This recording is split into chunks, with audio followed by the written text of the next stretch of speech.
வாங்க ஃப்ரெண்ட்ஸ், இன்றைக்கி நம்ம சுவையான சுண்டல் எப்படி தாளிக்கிறதுன்னு பார்க்கலாம். 3 வெங்காயத்தை பொடியாக நறுக்கியாச்சு.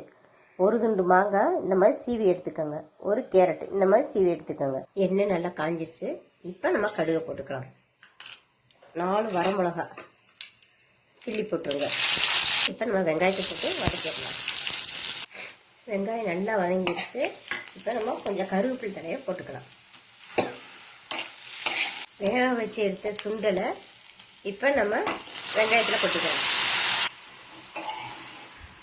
நம்ம சீவி வச்சுருக்க கேரட்டு, மாங்காய், கொஞ்சம் இஞ்சி எண்ணெயில் வதக்கிடுங்க.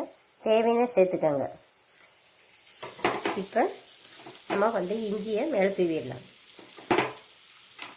அது கூட கேரட்டு, மாங்காய் வாங்க. இப்போ நமக்கு சுவையான சுண்டல் ரெடி.